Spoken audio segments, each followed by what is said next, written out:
Mondo, good to see you. Oh, it's always good to be with you, Tom. Are you ready to rock and roll? We're ready, and we're gonna be rocking and rolling, here pretty soon, in Orlando, which is good. We are. We're going to be in Orlando in a minute. I'm going to ask you. I have several different things I want to cover. The red heifers we'll get to today. We're going to get to who are the 10 kings. What are your thoughts on that? And then also, I've got to talk to you about the Psalm 19 project, because to me, that just displays the glory of God. But you have an Orlando conference coming up here it's actually only in a few weeks. That's right, because it's like 2.5 weeks or something like that.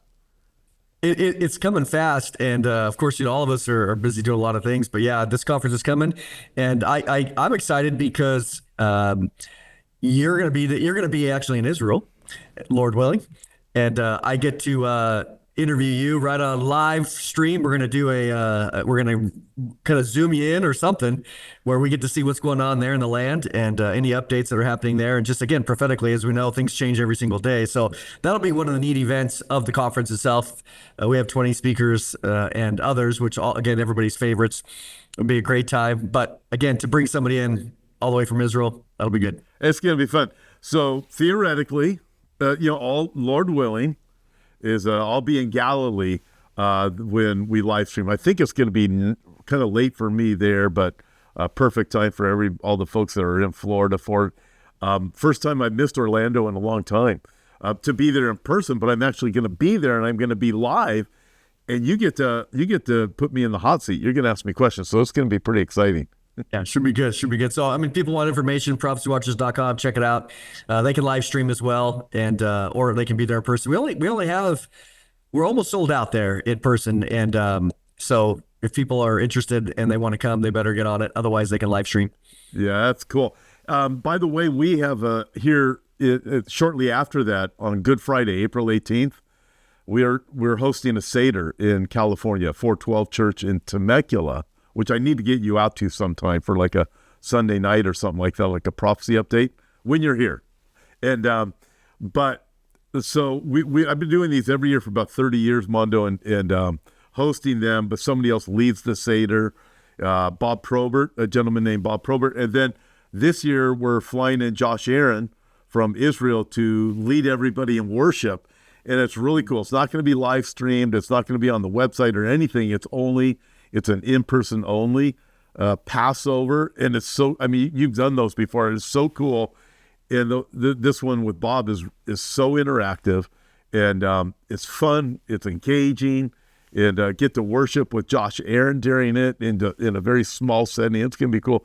And then all of the proceeds are going to a ministry in Jerusalem that reaches Jews and Arabs with the gospel of Jesus. So I'm excited about that too. So we have these two big things, everybody: Orlando Conference and the Seder, the opposite coasts, one on the East Coast, one on the West Coast, and great things are happening. Okay, Mondo, I've taken enough of your time already, so let's just roll with it. I got to ask you this. I want to get going with the 10 kings. You've talked about them many times before. As we look at the 10 kings, we see things developing. We can look at what's going on between the U.S. and Europe now. Man, things are escalating. There's no doubt the deep state is being exposed. But when I look at the 10 kings in the Bible, for example, Daniel chapter 7, Revelation chapter 17, it appears there's 10 kings in place before Antichrist comes to power. In both those passages, the 10 kings give their power to the Antichrist. In fact, in Daniel 7, it's out of the 10 that the 11th, the beast, rises up. So walk us through the 10 kings. I'd like to know who you think they are or what you think they might be. How close are we, and different things as we go along in this conversation. So take it away. Yeah, I think it's always important to at least address the traditional viewpoint. The traditional viewpoint is, and has been for a long time in really dispensational circles, is that the world would, basically from the Club of Rome, their idea, globalist, idea of dividing the world into 10 regions. And from that, you'd have 10 individual presidents or kings, governors of those regions. And then out of that would come forth the final beast system. That's the traditional interpretation, and certainly has held long in that regard. I find some challenges with that because even as much as Sean Walvard, who many people might know, he says, in his commentary that, the Bible says that that there'll be 10 kings over regions or stuff. And you're like, well, that's not what it says. That's not what it says. We have to be careful. Now, I'm not denying that any sort of globalist government in the future needs to be organized. There could be regions, and no doubt that's been there. But the challenge for me was in Revelation 17:12. As you look at this, there's two things that come up, which I'm suggesting as an opportunity to think outside the box, is that it says these are kings without a kingdom. So that's very clear. And so when you have these figures who don't have a kingdom, generally a king like Prince Charles, he's a king over a geographical region. But these are kings without a geographical region. They don't have a kingdom. But yet, one of the things that we know is that, again, in the very language itself, again, I'm not making this up. People could check it out. If you look at the BDAG lexicon, BDAG, those are just names of the lexicon. The second entry in there for this word is, it says very clearly that they're not always kings with a physical kingdom. Basileus is the Greek word.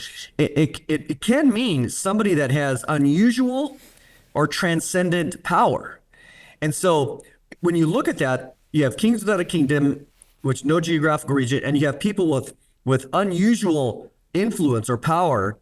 You can start looking at outside the box a little bit. And what we see there as well is in verse 13 of Revelation 17, that they make an agreement with the Antichrist. If you have it open, I think let's if you're willing to read 17, 12, and 13 to see the power of the text itself.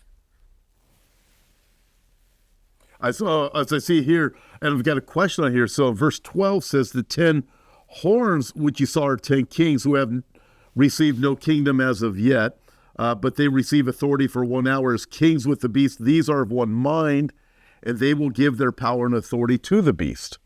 Okay. Exactly. So what you see here is, as you mentioned in Daniel 7, the kings are arising. I'm going to not use the word king.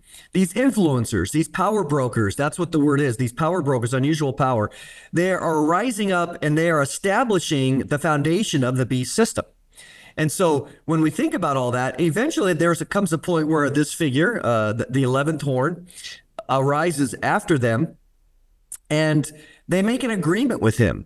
And what we know from verse 13, basically they say, it says they hand over their power and their authority, or their power and their capabilities, their influence and their capabilities. The languages are all there. They hand it over to this guy in order to rule with him. So what I envision is these technocrats, these oligarchs, these people who have tremendous influence and power. We've been talking about this for 3 or 4 years, and kind of laying the foundation for it.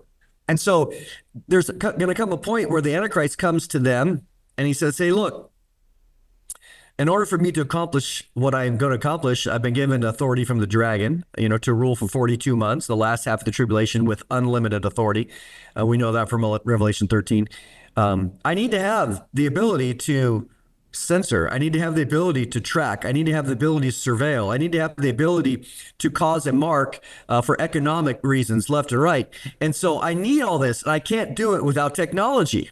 So he makes an agreement with these figures who hand over their power, their capabilities to him in order to accomplish his, again, tyrannical system. So in that regard, there's a whole bunch there that when we began talking about this 3 or 4 years ago, I talked about several of the richest people in the world that have influence.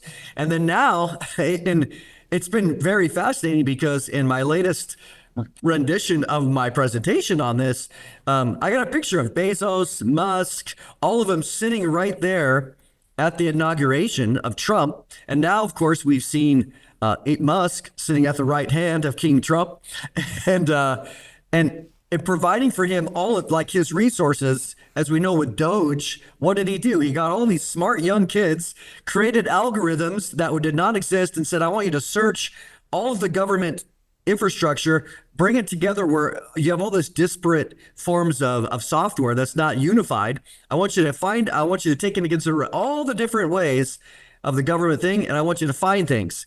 And they did it, and here we are. So to me, there's no doubt that certain of these individuals have unusual power and influence. All right, let me ask you a few questions regarding this. So one of them is, you mentioned the beast, who is commonly known as Antichrist, will, and understand you're given a hypothetical situation because we don't know for sure, will talk to these 10 kings, these power brokers, whatever we want to call them, and say, hey, in order to establish what I need from the power that's been given to me from the dragon, this is what I'll need. I'll need the technology for Mark of the Beast. So do you think in that regard, the Antichrist, when he rises to power, he will actually bring up Satan into the conversation, the dragon with the 10 kings? That's a great question. Whether he's that bold or not, that's a good. I don't know. I don't know the answer to that. What we do know is that clearly he is empowered by the dragon, and he gets people to worship the dragon. So now, whether he thinks in a typical Luciferian mentality that Lucifer is the son of light, it's all wonderful, is the Antichrist himself deceived? Yet we know that he speaks blasphemy against God. If we look at his bio in the Bible, he's definitely a crafty individual. He establishes kingdom through intrigue, according to the book of Daniel. So you have a variety of these descriptions. Does he come straight out, from the platform and say, hey, everybody, we're worshiping dragon, the serpent of old? He probably wouldn't use that language, but we know in the middle of the tribulation, he declares himself to be God and has miracles to allegedly show that to be the case. But that's the real question, is when he comes to these 10 individuals and they hand over their authority and their capabilities to him, and they're allowed to rule with him, how transparent is he with them? I don't know. But what we do know is, so far, if we look at some of the most influential people in the world, we all know that whatever people's intentions are, like Musk, nobody, God knows his heart, I don't. But, a few years ago, I got a picture. He's got a Baphomet outfit on for Halloween. So I don't think he worships Jesus Christ by any means. And so, and let me say this too. We have to be very careful, all of us, myself included, in the sense as we look at prophecy, humility is required because things can change on a dime. But I think it's when we look at these situations that are in the tribulation period, we think of them, and I'm guilty of this. I think in terms of what I understand right now, but that's very it's very myopic. It's nearsighted because why? I need to think in terms of what's going to be after the restrainer is removed, after the great delusion has been unleashed on the earth. How there's a lack of discernment and deception everywhere. What does it look like then? And I don't think any of us have the ability to truly conceive of what that looks like.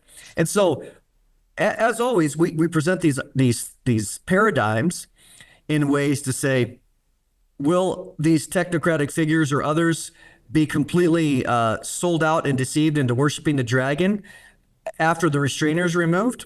Most likely. Mm-hmm. Even the average person on the street. Again, we don't have the capacity to understand unrestrained evil, lawlessness being unleashed, and the great delusion being there. It's foreign naturally to us. Great point. So interesting. I watched it was a podcast a couple of years, probably about 2 years ago. I think maybe a year and a half ago. It was Babylon Bee with Elon Musk. They had two different podcasts. By the way, I have a similar one coming up with Kyle Mann from Babylon Bee. But he had mentioned Elon Musk in the conversation. So I watched the podcast, and they asked him about Jesus. And I can tell you, he was not argumentative. He didn't push back against the idea. You could see the wheels turning, as opposed to a typical atheist or whatever, or Satan worshiper or something like that.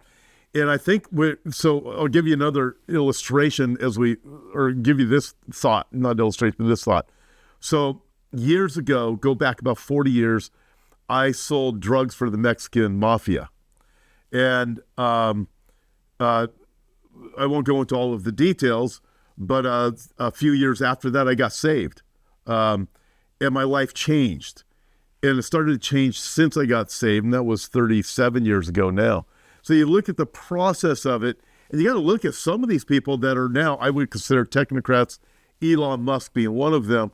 We still don't know about their own salvation, where it's going to go. Is God drawing them? And one of the other dangers, or one of the other areas I see people go in our circles, is you take a person, you immediately label them as unredeemable. I'm not saying you, but I mean, it's just, and I've done it. I do it all the time. I have a show on Thursdays called "You Can't Make This Up," where I say a lot of things that maybe I shouldn't say, but it's this aspect of, so we don't, there's certain things we just can't know this side of heaven. And the people that God draws, the Apostle Paul, Saul who becomes Paul, Mary Magdalene, who was possessed with 7 demons, the demoniacs at Gadarenes, and these. So it's looking. You start going down this, and so we don't know who's going to get saved. And I look at certain things like this right now, where I see Trump and I see the Elon Musk, Larry Ellison, the people Trump is surrounding himself with. By the way, China's doing the same thing. They've got their own people. All these major leaders are doing the same thing, try to be the one at the top. So they're all doing it. But with that, I think there's going to be a lot of other people that are going to be inspired by what they see right now. The boldness of Trump and how he moves is not typical of politics. And I'm thinking there's a lot of world leaders that are in the wings right now thinking, hey, that gives me an idea. That's how you do this, not business as usual. And I think that is about ready to explode on the scene. So we're going to see a whole lot of, maybe we'll be raptured by then, but a whole lot of Trump-like figures, and probably a lot more Elon Musk and Larry Ellisons that are younger, that are coming in. I think it's just beginning to be an explosion in this whole world. It's fascinating. We also have 3 of the kings, according to Daniel chapter 7, are eliminated by the beast once he rises up, and that all makes me wonder. Why do they just oppose him? They don't agree with him. Do they come to faith in Christ during that time, or what is it exactly? Yeah, I think I was going to bring that up because the word there in Hebrew is very challenging. Some versions will say humiliates or subdues. It doesn't use the word kill, but somehow he subjugates them. Whatever that means, we don't exactly know. But what I find fascinating too is that, as you mentioned, you have this all around the world, and I think we all realize that what we see in the very definition of the Greek word is this transcendency. It uses the word, again, I'm not making it up, I'm just reading the lexicon. Transcendent power or influence. And so when I look back over the last 5 years, especially if we go to 2020, and we look about who are the people that are influencing governments or nations, political systems. Klaus Schwab, okay, we've talked about him quite a bit. He trains thousands of leaders. So you have all these figures. Bill Gates, no doubt, Bezos. We can name all of the richest people, but yet the one thing in common with them is none of them have any government positions. But yet their ability to influence world governments, the not only United Nations, but the World Health Organization, again, with Bill Gates as an example. I have articles from Politico, which is very left wing, and they're acknowledging, how did Bill Gates, a software guy, get so much power over the governments of the world as it relates to vaccines and other things? So, that's them calling it out. So I have another article by Axios where they talked about Elon Musk having influence over the world. This was prior to Trump, where he's given Starlinks to Ukraine as an example, originally at the first part of the war because Russia shut off their internet. And so then Russia was considering targeting Elon Musk as an enemy, as a military enemy. So what these left-wing journalists were recognized as whether it's Musk or Schwab or even Gates, how did these people come to a place where they're influencing and dictating to world government organizations, or even smaller governments, like again in Africa, Bill Gates is very influential, but it's through money. It's through corruption. It's through force. So to me, putting it in that paradigm, again, kings without a kingdom, influencers, transcendent influencers without a kingdom, is very fascinating. Again, I'm not 100% dogmatic on any of it, but I do think, wow, this is another option that as we watch things unfold, we're watching, again, no matter what, we're watching unelected, rich, technocratic oligarchs with transcendent power. That's a fact. Yeah. Well, this is interesting when you put it in that perspective, because again, you go to Trump, you go to Xi Jinping in China, or whoever, and it was Putin who said, I think it was like 2015, whoever controls AI can control the world.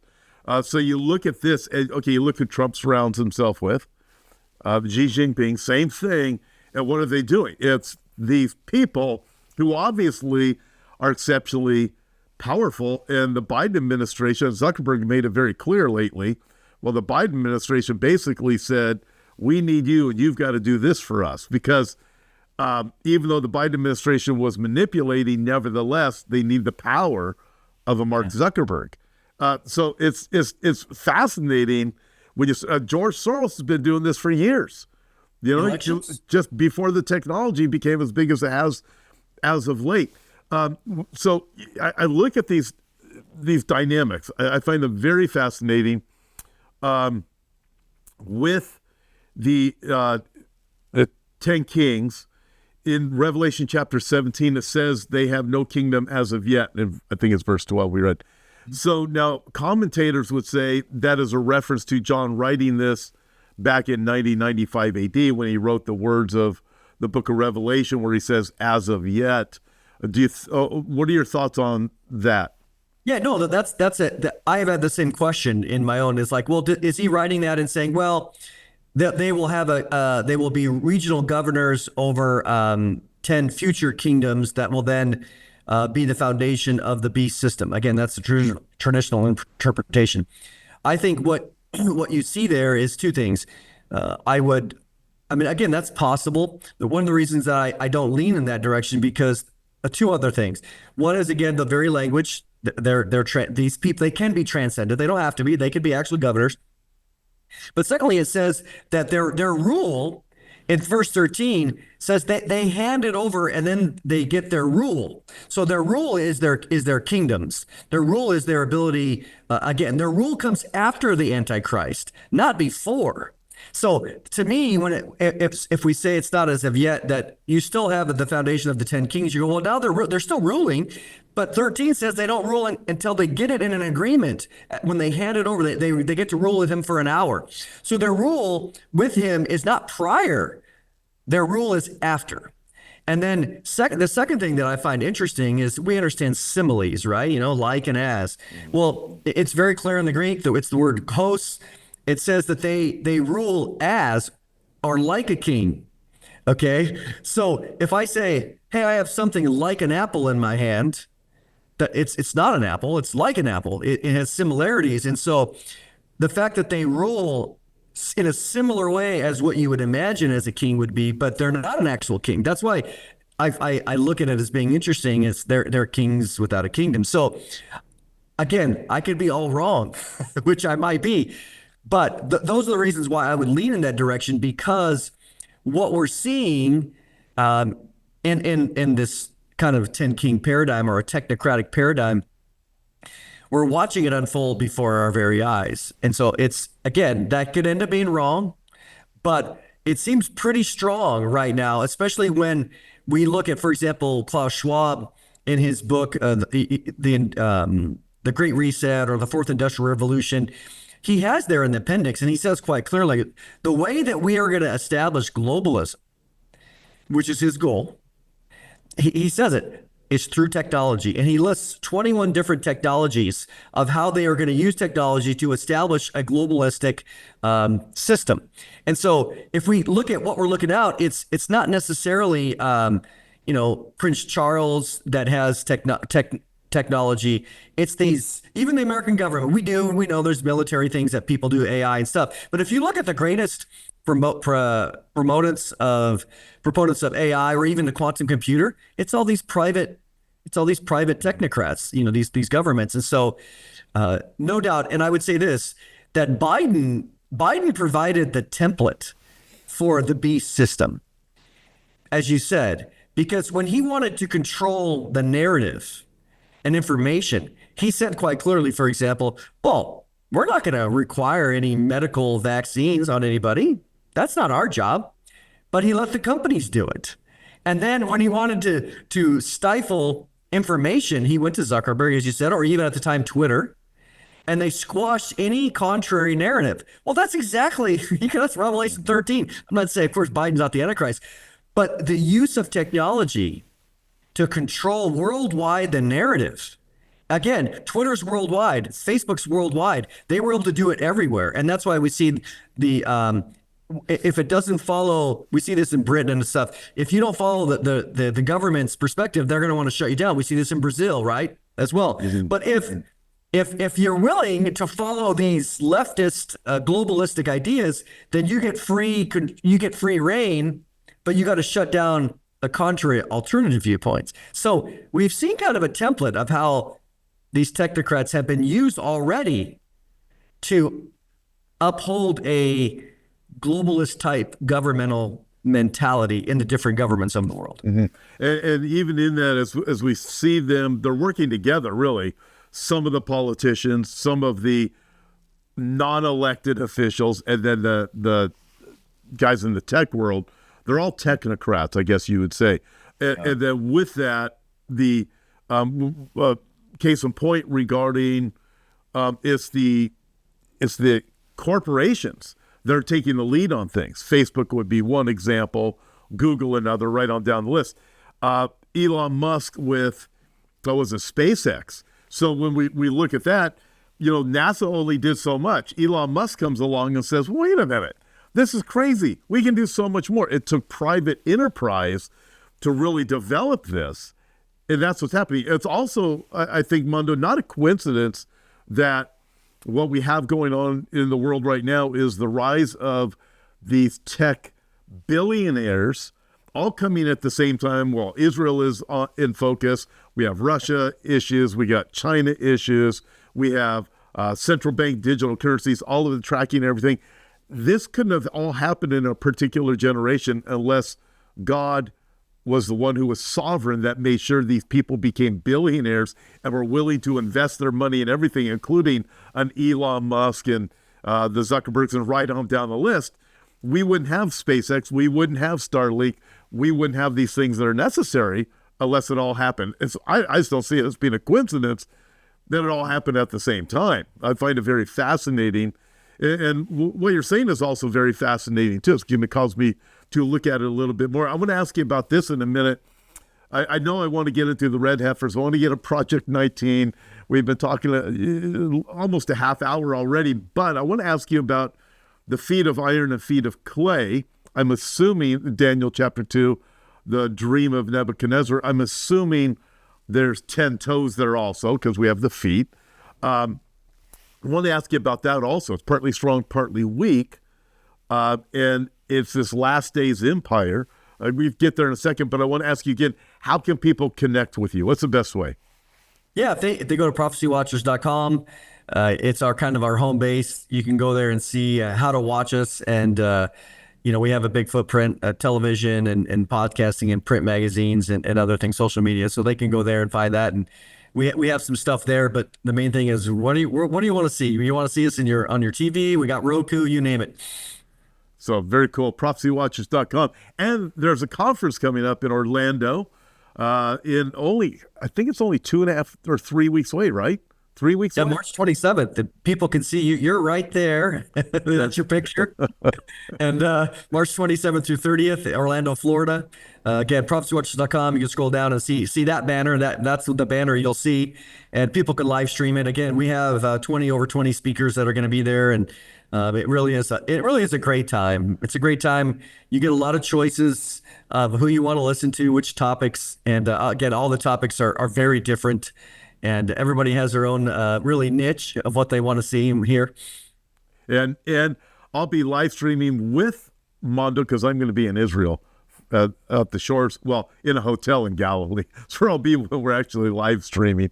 It's going to be a great time. And then also you can join myself. I'm hosting a Seder, a Passover presentation on April 18th. You can check that out at the HopeForTimes.com website. Bob Probert's going to be leading the Passover, the Seder. It's music, it's fun, it is outstanding understanding of the Exodus and the Last Supper and who we are. It's great outreach to the Jewish community. And then also Josh Aaron from Israel is going to be joining us. He's going to be leading us in worship in person, coming over all the way from Israel. It's going to be terrific. And all of the proceeds go to a ministry in the Old City of Jerusalem that is about the salvation of both Jews and Arabs. So great opportunity and with a great great goal of the gospel of Jesus. Okay, Mondo, the feet, Daniel chapter 2. Nebuchadnezzar has a dream. He sees these feet partly of iron, partly of clay, partly strong, partly weak. It is the last days empires, an extension of the legs of iron that are the Roman Empire. So this last days empire comes along. It appears to have 10 toes.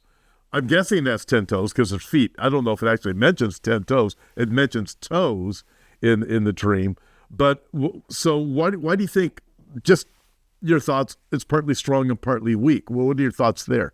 Yeah, there's a couple of viewpoints that I think are worthy of discussion. And the first one is simply the recognition that Rome, being the two legs of iron, then again, very strong, very really unopposed at the time of, certainly the time of Jesus. But when we come to the end, one view is that there is still opposition. The beast system is there. You have the revived Roman Empire around the Mediterranean basin. But there's something different about this. It's not as strong in some ways as the iron, because again, it says iron doesn't mix with clay, and as we know, that certainly would not. It would reduce the strength.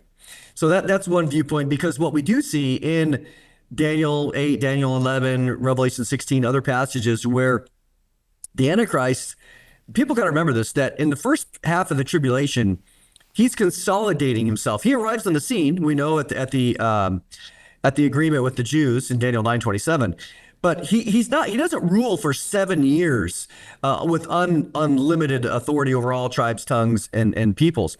That doesn't happen until Revelation really 13 in the second half, because it says quite clearly, basically he has a wound, he's healed, the dragon gets kicked out of heaven, comes down, gives his authority to the beast, and then it says he rules for 42 months. And we also see that in Daniel 7 as well, and Daniel 8, where it describes times, and half a time. So it's very consistent. So, but we know that he's still opposed.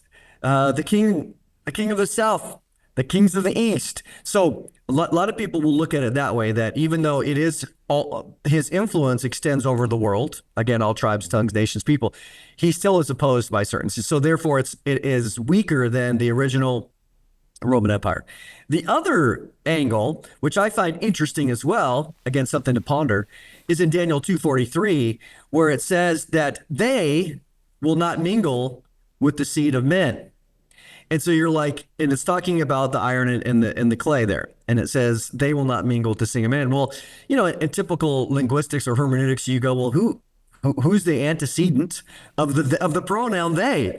Well, if you go back, it's kind of this, you don't know. It's weird the way it just pops out of nowhere. So some people will speculate, because of the contrast between they and the seed of men, having it being similar to Genesis 6, where you have the they of the sons of God, these angelic beings, and the they of, or the group of the humans, the sons of Adam, humanity, the sons of Adam rather than the sons of God. That some people think that there's going to be such a connection between the spiritual realm or the satanic dragon realm of the two kingdoms, that it's not going to mix very well. And so some people will think of that as being, maybe there'll be Nephilim involved. I don't know. I just know that Daniel 2:43 is a great puzzle. I've looked at dozens of commentaries on it, and nobody has a good answer for it. So those are the two, I think, primary options that at least bubble to the top of how I would look at that passage.